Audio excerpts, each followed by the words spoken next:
ಉದ್ಯಮಿ ಸಿಜೆ ರಾಯ್ ಆತ್ಮಹತ್ಯೆಗೆ ಶರಣಾದಂಥ ಕಾನ್ಫಿಡೆಂಟ್ ಕಚೇರಿಗೆ ತೆರಳಿ ಕಮಿಷನರ್ ಸೀಮಂತ್ ಕುಮಾರ್ ಸಿಂಗ್ ಸ್ಥಳ ಪರಿಶೀಲನೆಯನ್ನ ಮಾಡಿದರು. ಬಳಿಕ ಮಾತನಾಡಿದಂಥ ಅವರು ಈಗಾಗಲೇ ಕಂಪನಿ ಡೈರೆಕ್ಟರ್ ದೂರನ್ನ ಕೊಟ್ಟಿದ್ದಾರೆ. ಅವರೇ ಶೂಟ್ ಮಾಡಿಕೊಂಡಿರುವಂಥದ್ದು ಮೇಲ್ನೋಟಕ್ಕೆ ಗೊತ್ತಾಗಿದೆ. ಯಾವ ಪಿಸ್ತೂಲ್ ಏನು ಅಂತ ಪರಿಶೀಲನೆಯನ್ನ ಮಾಡಲಾಗಿದೆ. ಎಷ್ಟು ರೌಂಡ್ ಫೈರ್ ಆಗಿದೆ ಏನು ಅಂತ ತನಿಖೆಯನ್ನು ಮಾಡ್ತಾ ಇದ್ದೇವೆ ಅಂತ ಹೇಳಿದರು.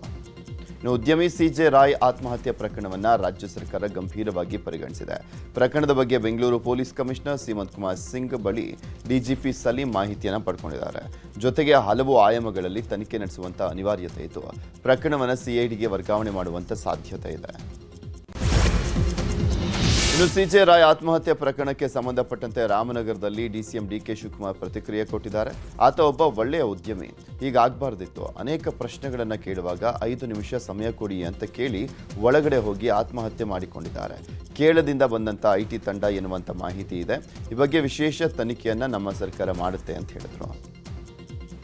ಇನ್ನು ಸಿಜೆ ರಾಯ್ ಅವರು ಹೇಡಿ ಅಲ್ಲ ಅಂತ ಕಾಂಗ್ರೆಸ್ ನಾಯಕ ಮಹಮ್ಮದ್ ನಲ್ಪಾಡ್ ಭಾವುಕರಾಗಿದ್ದಾರೆ. ಪ್ರತಿದಿನ ಅವರ ಜೊತೆ ಮಾತನಾಡ್ತಾ ಇದ್ದೆ. ನಮ್ಮದು ಅವರದ್ದು ಅಪ್ಪ ಮಗನ ಸಂಬಂಧ. ದಾಳಿ ನಡುವೆ ಅಮ್ಮನ ಜೊತೆ ಮಾತಾಡಬೇಕು ಅಂದಿದ್ದಾರೆ.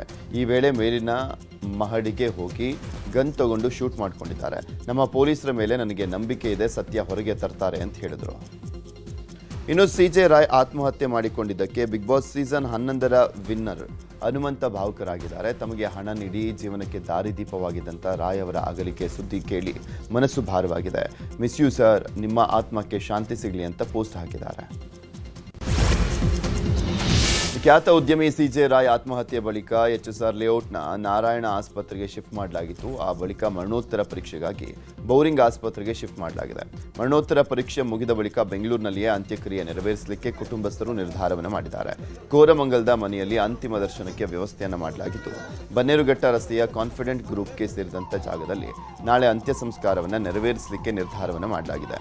ಈ ಬಗ್ಗೆ ಮುಂಚೆನೇ ಮಾಹಿತಿಯನ್ನು ನೀಡಿದ್ರು ಅಂತ ಮಹಮ್ಮದ್ ನಲ್ಪಾಡ್ ತಿಳಿಸಿದ್ದಾರೆ. ಸಿಜೆ ರಾಯ್ ಆತ್ಮಹತ್ಯೆ ಬೆನ್ನಲ್ಲೇ ರಾಜಕೀಯ ಕಿತ್ತಾಟ ಶುರುವಾಗಿದೆ. ಉದ್ಯಮಿ ರಾಯ್ ಆತ್ಮಹತ್ಯೆಗೆ ಕೇಂದ್ರದ ತೆರಿಗೆ ನೀತಿ ಕಾರಣ ಅಂತ ಕಾಂಗ್ರೆಸ್ ಟ್ವೀಟ್ ಮಾಡಿ ಆಕ್ರೋಶವನ್ನು ಹೊರಹಾಕಿದೆ.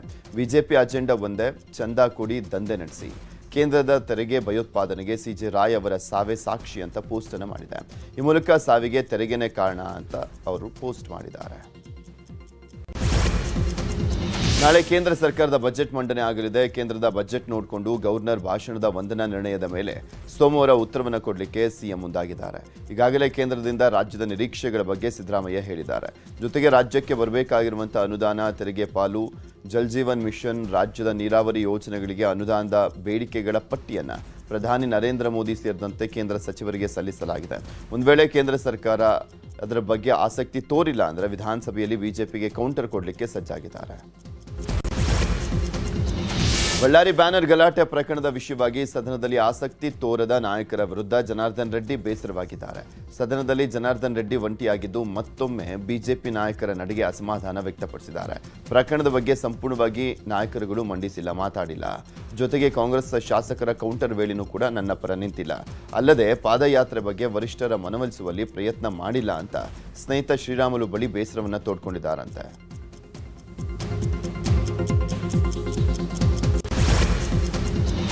ವಿಧಾನಮಂಡಲ ಅಧಿವೇಶನದಲ್ಲಿ ಅಬಕಾರಿ ಹಗರಣ ಸದ್ದು ಮಾಡಿದೆ. ಪರಿಷತ್ನಲ್ಲಿ ಬಿಜೆಪಿ ಎಂಎಲ್ಸಿ ನವೀನ್ ಈ ವಿಷಯವನ್ನು ಪ್ರಸ್ತಾಪವನ್ನು ಮಾಡಿದ್ರು. ಅಬಕಾರಿ ಇಲಾಖೆ ಮೇಲೆ ಸಚಿವರಿಗೆ ಹಿಡಿತವಿಲ್ಲ, ಹೀಗಾಗಿ ರಾಜೀನಾಮೆ ನೀಡುವಂತೆ ಆಗ್ರಹಿಸಿದ್ರು. ಇದಕ್ಕೆ ಉತ್ತರ ಕೊಟ್ಟಂತ ತಿಮ್ಮಾಪುರ್, ಇದೆಲ್ಲವೂ ಕೂಡ ರಾಜಕೀಯ ಪ್ರೇರಿತ. ನಾನೊಬ್ಬ ದಲಿತ, ನನ್ನ ಏಳಿಗೆ ಸಹಿಸಲಿಕ್ಕೆ ಆಗ್ತಾ ಇಲ್ಲ. ಸಾಕ್ಷಿ ಕೊಟ್ಟರೆ ಈ ಕ್ಷಣದಲ್ಲೇ ರಾಜಕಾರಣದಲ್ಲಿ ಇರಲ್ಲ ಅಂತ ತಿರುಗೇಟನ್ನು ಕೊಟ್ಟರು. ಇನ್ನು ಸದನದಲ್ಲಿ ಪೆನ್ ಡ್ರೈವ್ ತೋರಿಸಿ RB ತಿಮ್ಮಾಪುರ್ ತಿರುಗೇಟನ್ನು ಕೊಟ್ಟಿದ್ದಾರೆ. ಯಾವ ರಾಜಕಾರಣಿಗಳು ಏನೆಲ್ಲ ಆಡಿಯೋ ಬಂದಿದೆ, ಯಾವೆಲ್ಲ ಪೇಪರ್ನಲ್ಲಿ ಬಂದಿದೆ, ಎಲ್ಲವೂ ನನ್ನ ಬಳಿ ದಾಖಲೆ ಇದೆ. ಹೆಸರು ಹೇಳು ಅಂದರೆ ಹೇಳ್ತೇನೆ, ಇಲ್ದಿದ್ರೆ ನಿಮಗೆ ಕಳಿಸು ಅಂದರೆ ಕಳಿಸ್ತೇನೆ. ಇಂತಹ ಇಲ್ಲ ಸಲ್ಲದ ಆರೋಪ ಸರಿಯಲ್ಲ ಅಂತ ತಿರುಗೇಟನ್ನು ಕೊಟ್ಟಿದ್ದಾರೆ.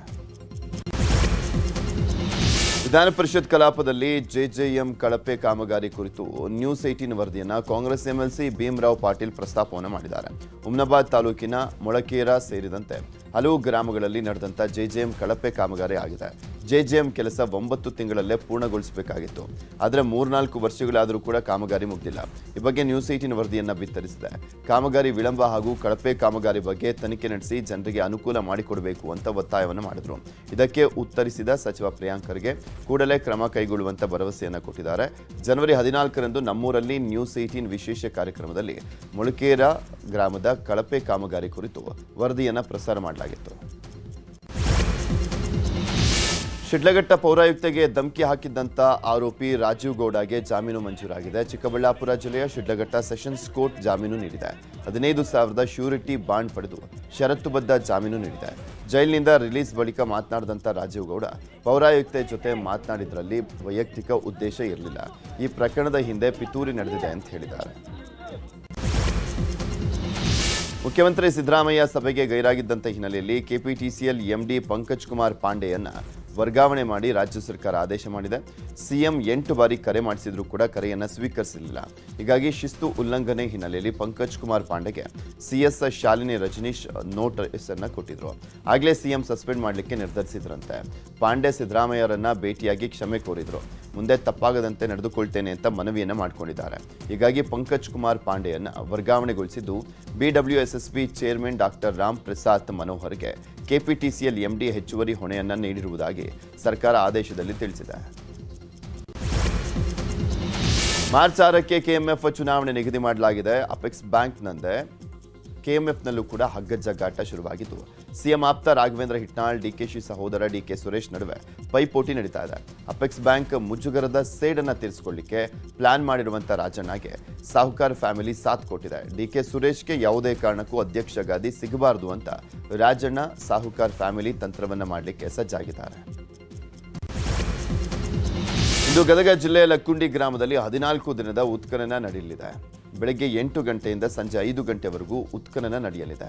ಕೋಟೆ ವೀರಭದ್ರೇಶ್ವರ ದೇವಸ್ಥಾನದ ಮುಂಭಾಗದಲ್ಲಿ 10 ಮೀಟರ್ ಉದ್ದ 10 ಮೀಟರ್ ಅಗಲ ವಿಸ್ತೀರ್ಣದಲ್ಲಿ 4 ಬ್ಲಾಕ್ ಮಾಡಿ ಉತ್ಖನನ ನಡೆಸಲಾಗ್ತಾ ಇದೆ. ಕಳೆದ 14 ದಿನದಲ್ಲಿ ಸುಮಾರು 45ಕ್ಕೂ ಹೆಚ್ಚು ಪ್ರಾಚ್ಯ ವಸ್ತು ಪತ್ತೆಯಾಗಿದೆ. ಇನ್ನು ಇಂದು ಉತ್ಖನನ ಕಾರ್ಯದಲ್ಲಿ ಏನೆಲ್ಲ ಸಿಗುತ್ತೆ ಅನ್ನುವಂಥದ್ದನ್ನ ಜನರು ಕುತೂಹಲದಿಂದ ಕಾದು ಕುಳಿತಿದ್ದಾರೆ. ಇನ್ನು ಉತ್ಖನನ ಸ್ಥಳಕ್ಕೆ ಇತಿಹಾಸ ತಜ್ಞರಾದಂಥ ಡಾಕ್ಟರ್ RM ಷಡಕ್ಷರಯ್ಯ, ಈರಣ್ಣ ಹತ್ಪತ್ತಾರ ಸೇರಿದಂತೆ ಹಲವರು ಪರಿಶೀಲನೆಯನ್ನ ಮಾಡಿದ್ರು, ಭೇಟಿಯನ್ನ ಕೊಟ್ಟಿದ್ರು. ಕೋಟೆ ವೀರಭದ್ರೇಶ್ವರ ದೇವಸ್ಥಾನ 12ರಿಂದ 15ನೇ ಶತಮಾನದ ದೇವಸ್ಥಾನ. ಲಕ್ಕುಂಡಿ ಇತಿಹಾಸ ಮರುಕಳಿಸಬೇಕಾದ್ರೆ ಗ್ರಾಮ ಸ್ಥಳಾಂತರ ಮಾಡಬೇಕು. ಲಕ್ಕುಂಡಿ ಸ್ಥಳಾಂತರ ಆದರೆ ನೈಜ ಇತಿಹಾಸ ಗೊತ್ತಾಗುತ್ತೆ ಅಂತ ಇತಿಹಾಸ ತಜ್ಞ RM ಷಡಕ್ಷರಯ್ಯ ಹೇಳಿಕೆಯನ್ನು ಕೊಟ್ಟರು. ವಿಜಯನಗರದ ಕೊಟ್ಟೂರಿನ ತ್ರಿವಳಿ ಕೊಲೆ ಪ್ರಕರಣ ಎಲ್ಲರನ್ನ ಬೆಚ್ಚಿ ಬೀಳಿಸಿದೆ. ಆರೋಪಿ ಮನೆಯಲ್ಲಿಯೇ ಗುಂಡಿ ತೋಡಿ ಮೃತದೇಹವನ್ನ ಮುಚ್ಚಿದ್ದಾನೆ. ಮನೆಯ ಹಾಲ್ನಲ್ಲಿ ಟೈಲ್ಸ್ ಕಿತ್ತು ಗುಂಡಿ ತೋಡಿದ್ದಾನೆ. ಇನ್ನು ಮನೆ ತುಂಬ ರಕ್ತದ ಕಲೆಗಳು ಬಿದ್ದಿರುವಂಥದ್ದು ಪತ್ತೆಯಾಗಿದೆ. ತಂದೆ ತಾಯಿ ಸಹೋದರಿ ಕೊಲೆ ಮಾಡಿ ಮಿಸ್ಸಿಂಗ್ ಕೇಸ್ ಅಂತ ಕಳ್ಳಾಟವಾಡಿದ್ದಾನೆ.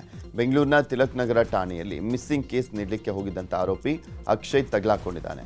ಗೊಂದಲದ ಹೇಳಿಕೆಗಳನ್ನು ನೀಡಿದ್ದು ಪೊಲೀಸರಿಗೆ ಅನುಮಾನ ಬಂದಿದೆ. ಈ ವೇಳೆ ಪೊಲೀಸರು ಸತ್ಯಾಂಶವನ್ನ ಆತನಿಂದಲೇ ಹೇಳಿಸಿದ್ದಾರೆ. ಈತನ ಸಹೋದರಿ ಯುವಕನನ್ನ ಪ್ರೀತಿ ಮಾಡ್ತಾ ಇದ್ದಂತೆ. ಇದಕ್ಕೆ ತಂದೆ ತಾಯಿ ಕೂಡ ಸಪೋರ್ಟ್ ಮಾಡಿದ್ರಂತೆ. ಇದೇ ವಿಚಾರಕ್ಕೆ ಗಲಾಟೆ ನಡೆದಿದೆ ಅಂತ ಹೇಳಲಾಗ್ತಾ ಇದೆ. ಪೊಲೀಸರು ವಿಚಾರಣೆಯನ್ನು ಮುಂದುವರಿಸಿದ್ದಾರೆ.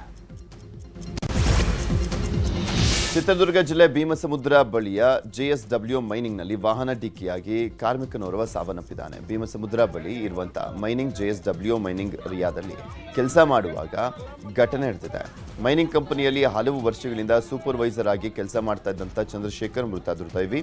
ಆದರೆ ಘಟನೆ ನಡೆದ ತಕ್ಷಣ ಮೃತರ ಕುಟುಂಬಸ್ಥರಿಗೆ ಮಾಹಿತಿ ನೀಡದೆ ಆಸ್ಪತ್ರೆಯ ಶವಾಗಾರಕ್ಕೆ ಬಾಡಿ ಶಿಫ್ಟ್ ಮಾಡಿದ್ದು ಮೈನಿಂಗ್ ಕಂಪನಿ ವಿರುದ್ಧ ಕುಟುಂಬಸ್ಥರು ಆಕ್ರೋಶವನ್ನು ವ್ಯಕ್ತಪಡಿಸಿದ್ದಾರೆ. ನಟ ಡಾಲಿ ಧನಂಜಯ್ ಮಾಂಸಾಹಾರ ಸೇವನೆ ಮಾಡಿದ್ದರ ಬಗ್ಗೆ ಕೆಲವರು ವಿರೋಧವನ್ನು ಮಾಡಿದರು. ಈ ಬಗ್ಗೆ ಧನಂಜಯ್ ರಿಯಾಕ್ಟ್ ಮಾಡಿದ್ದಾರೆ. ನನ್ನ ಆಹಾರ ಪದ್ಧತಿ ಬಗ್ಗೆ ಮಾತಾಡೋಕೆ ಇಷ್ಟ ಇಲ್ಲ. ನಾನು ಬಹಳ ಇನ್ನೋಸೆಂಟ್ ಆಗಿ ನನ್ನ ಗೆಳೆಯನ ಹೋಟೆಲ್ಗೆ ಹೋಗಿದ್ದೆ. ಅಲ್ಲಿ ಪ್ರೀತಿಯಿಂದ ತಿಂದು ಬಂದೆ. ಡಿಸ್ಕಷನ್ ಆಗಿದ್ದು ನೋಡಿ ಶಾಕ್ ಆಯಿತು. ನನ್ನ ಸಮುದಾಯವನ್ನು ಎಳೆದು ತಂದಿದ್ದು ಬಹಳ ಬೇಜಾರಾಯಿತು. ನನ್ನ ಆಹಾರ ನನ್ನ ಚಾಯ್ಸ್ ಅಂತ ಹೇಳಿದ್ದಾರೆ.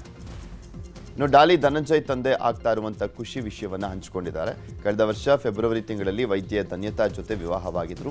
ಇದೀಗ ಡಾಲಿ ಧನಂಜಯ್ ಮತ್ತು ಧನ್ಯತಾ ಪೋಷಕರಾಗ್ತಾ ಇದ್ದು ಖುಷಿಯ ವಿಷಯವನ್ನು ಡಾಲಿ ಹೇಳಿಕೊಂಡ್ರು. ಇದು ಕೋಲಾರದಲ್ಲಿ ಹಿಂದೂ ಸಮಾಜೋತ್ಸವ ಬೃಹತ್ ಕಾರ್ಯಕ್ರಮ ನಡೆಯಲಿದೆ. ಮಧ್ಯಾಹ್ನ 3 ಗಂಟೆಗೆ ಜೂನಿಯರ್ ಕಾಲೇಜು ಮೈದಾನದಿಂದ ಮೆರವಣಿಗೆ ಆರಂಭವಾಗಲಿದೆ. ಮೆರವಣಿಗೆಯಲ್ಲಿ 15 ಕಲಾ ತಂಡಗಳು ಹಾಗೂ ಸಾವಿರಾರು ಸಂಖ್ಯೆಯಲ್ಲಿ ಹಿಂದೂ ಪರ ಕಾರ್ಯಕರ್ತರು ಭಾಗಿಯಾಗುವಂತ ನಿರೀಕ್ಷೆ ಇದೆ. ಬಳಿಕ ಸಂಜೆ 5:30ಕ್ಕೆ ವೇದಿಕೆ ಕಾರ್ಯಕ್ರಮ ನಡೆಯಲಿದ್ದು ಪ್ರಮುಖ ಭಾಷಣಕಾರರಾಗಿ ಕಲ್ಲಡ್ಕ ಪ್ರಭಾಕರ್ ಭಟ್ ಭಾಗಿಯಾಗಲಿದ್ದಾರೆ. ಯಾವುದೇ ಅಹಿತಕರ ಘಟನೆಗಳು ನಡೆಯದಂತೆ ಸ್ಥಳದಲ್ಲಿ ಬಿಗಿ ಪೊಲೀಸ್ ಬಂದೋಬಸ್ತನ್ನು ನಿಯೋಜನೆ ಮಾಡಲಾಗಿದೆ. ಚಿತ್ರದುರ್ಗ ಜಿಲ್ಲೆಯ ಹೊಳಲ್ಕೆರೆಯ ಬೇಡರ ಶಿವನಕೆರೆ ಗ್ರಾಮದ ಸರ್ಕಾರಿ ಶಾಲೆ ಸ್ಥಿತಿ ಅಧೋಗತಿಗೆ ತಲುಪಿದೆ. ಶಾಲೆಯ ಗೋಡೆಗಳು ಬಿರುಕು ಬಿಟ್ಟಿದ್ದು ಮೇಲ್ಚಾವಣಿ ಸಂಪೂರ್ಣ ಕುಸಿದು ಹೋಗಿದೆ.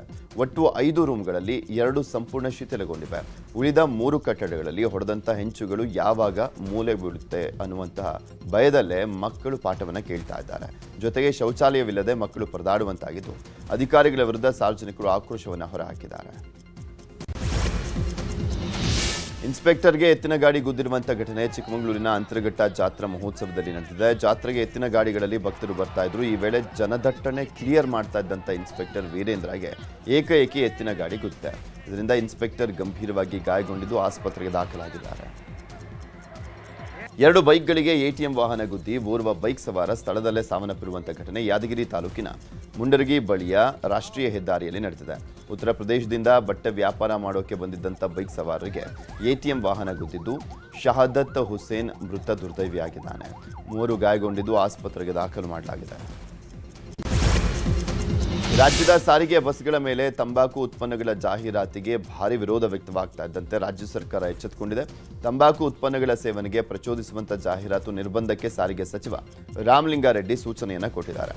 4 ನಿಗಮಗಳ ಸಾರಿಗೆ ಬಸ್ಸುಗಳು ಹಾಗೂ ಬಸ್ಸು ನಿಲ್ದಾಣಗಳಲ್ಲಿ ತಂಬಾಕು ಉತ್ಪನ್ನಗಳ ಜಾಹೀರಾತು ಪ್ರದರ್ಶನಕ್ಕೆ ನಿರ್ಬಂಧ ಹೇರಿ ಸಚಿವರು ಆದೇಶವನ್ನು ಮಾಡಿದ್ದಾರೆ.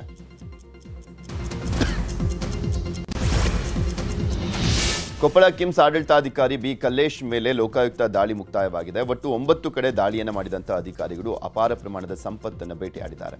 28.84 ಲಕ್ಷ ಮೌಲ್ಯದ 7 ನಿವೇಶನಗಳು, ಕನಿಷ್ಠ 10 ಕೋಟಿ ಬೆಲೆ ಬಾಳುವಂಥ ಮನೆ, ಶಾಲೆ ಮತ್ತು ಹಾಸ್ಟೆಲ್ ಕಟ್ಟಡ, 3.23 ಕೋಟಿ ಮೌಲ್ಯದ 31.25 ಎಕರೆ ಕೃಷಿ ಭೂಮಿ, ಮನೆಯಲ್ಲಿ 37 ಲಕ್ಷ ನಗದು, 1104 ಗ್ರಾಂ ಚಿನ್ನಾಭರಣ, 3.5 ಕೆಜಿ ಬೆಳ್ಳಿಯನ್ನು ಸೀಸ್ ಮಾಡಲಾಗಿದೆ. ಈ ಬಗ್ಗೆ ಲೋಕಾಯುಕ್ತ ಠಾಣೆಯಲ್ಲಿ ಎಫ್ಐಆರ್ ದಾಖಲಾಗಿದೆ.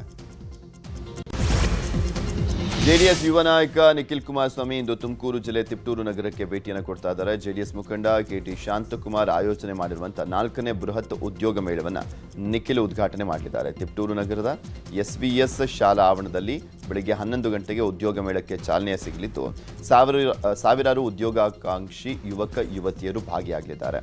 ಉದ್ಯೋಗ ಮೇಳದ ಬಳಿಕ ನೊಣವಿನಕೆರೆ ಕಡೆ ತೆರಳಲಿರುವಂತಹ ನಿಖಿಲ್ ಮಧ್ಯಾಹ್ನ 1 ಗಂಟೆಗೆ ನೊಣವಿನಕೆರೆ ಶನೇಶ್ವರ ಸ್ವಾಮಿ ದೇವಸ್ಥಾನಕ್ಕೆ ಭೇಟಿಯನ್ನು ಕೊಡಲಿದ್ದಾರೆ. ಬೀದಿ ನಾಯಿಗಳ ಹಾವಳಿ ಕುರಿತು ನ್ಯೂಸ್ 18 ವರದಿ ಬೆನ್ನಲ್ಲೇ ಬಾಗಲಕೋಟೆಯ ನಗರಸಭೆ ಅಧಿಕಾರಿಗಳು ಎಚ್ಚೆತ್ತುಕೊಂಡಿದ್ದಾರೆ. ಬೀದಿ ನಾಯಿಗಳ ನಿಯಂತ್ರಣಕ್ಕೆ ನಗರಸಭೆ ಸಿಬ್ಬಂದಿ ಕಾರ್ಯಾಚರಣೆಯನ್ನು ಆರಂಭ ಮಾಡಿದ್ದಾರೆ. ಹಳೆನಗರದ ತೆಂಗಿನಮಠ, ಚರಂತಿಮಠ ಬಡಾವಣೆಯಲ್ಲಿ ಮೊದಲ ದಿನ 8 ಬೀದಿ ನಾಯಿಗಳನ್ನು ಸೆರೆ ಹಿಡಿಯಲಾಗಿದೆ. ಸೆರೆ ಹಿಡಿದ ನಾಯಿಗಳಿಗೆ ಸಂತಾನಹರಣ ಚಿಕಿತ್ಸೆ ನೀಡಲಾಗ್ತಾ ಇದೆ. ಒಂದೇ ವರ್ಷದಲ್ಲಿ ಬಾಗಲಕೋಟೆ ತಾಲೂಕಿನಲ್ಲಿ ಸುಮಾರು 3,500ಕ್ಕೂ ಹೆಚ್ಚು ನಾಯಿ ದಾಳಿ ಪ್ರಕರಣಗಳು ದಾಖಲಾಗಿತ್ತು.